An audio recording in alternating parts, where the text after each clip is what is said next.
I wasn't always the social media dude, the dude with 50,000 followers, the guy who knew how to use Instagram. I came from New Zealand, which is about as far away from anything as you could possibly be.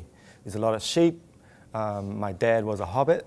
No, actually, my grandfather was a sheep farmer. My dad wasn't a hobbit, though. So I grew up in New Zealand, and I studied guitar, but then this happened. Earthquake after my undergraduate degree, and it destroyed the city centre of my town, Christchurch, so there were no gigs.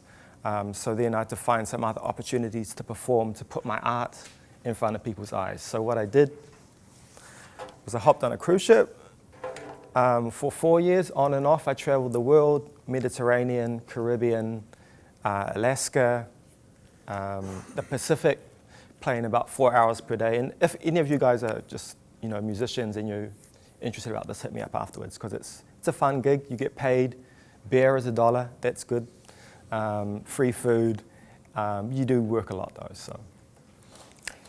But the one thing about cruise ships, 4 years, internet costs like $5 per minute. So I was as disconnected as possible as I could have been from social media, from Instagram. And again, things changed when I moved to New York City. I studied at CUNY, at Queens College.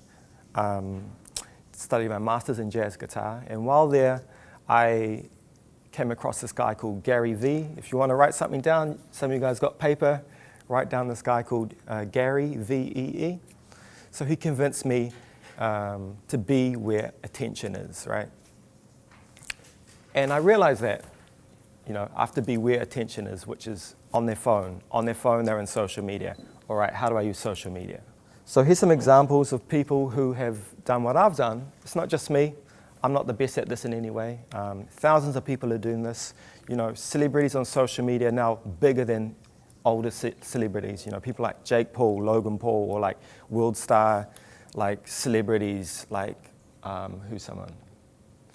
Supreme Patty, someone like that is like now bigger than like your regular movie star. So this is happening on a large scale and also on a micro scale. Someone, like even there's some people here who are like micro influencer celebrities within their niche. So thanks. Talking about you. She's awesome. Yeah, and whether that's photography, dance, like making beats, there's an opportunity here for you to have a fan base. And the great thing is the only cost of entry is your cell phone. And we all got, for some reason, it's okay that we spend $1,000 on a cell phone. And that's the only cost of entry. So, all right, first start.